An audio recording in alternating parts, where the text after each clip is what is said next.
Ante a nova realidade a que se enfronta a sociedade, a Deputación de Pontevedra quere que os concellos recuperen o espazo público. O ente provincial acaba de crear unha rede de acción institucional para poñer en valor os lugares de sociabilización. A iniciativa chamase Ágora, non? Concellos Ágora polo espacio público, porque o obxectivo é crear unha rede de acción institucional entre os concellos que queiran traballar en políticas de recuperación do espacio público para as persoas.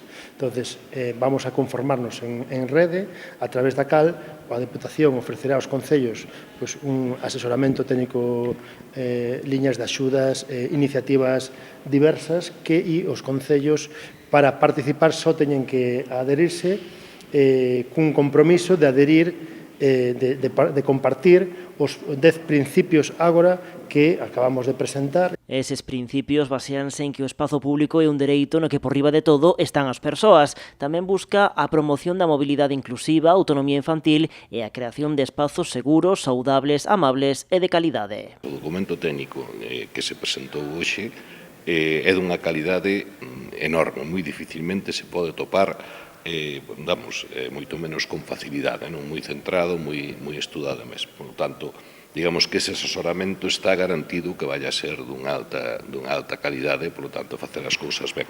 Pero o vicepresidente provincial, a nova realidade cara que camiñamos, na que debe primar a distancia social, evidencia a necesidade de mudar o espazo público. Non podes salir á rúa, se tes unha beira rúa estreita, non te podes cruzar, pois a xente se bota a calzada, xogando con risco e demais. Bueno, iso podes resolver, a veces con moita facilidade, sabendo como facelo, e por iso aquí na Diputación os técnicos e os que se poidan contratar se fai falta, por se hai moita demanda, pois o saben o facer e ben, e segundo, pois igual con medidas legislativas. A proposta foi presentada esta mañá a través dunha reunión telemática na que participaron 44 dos 61 concellos da provincia.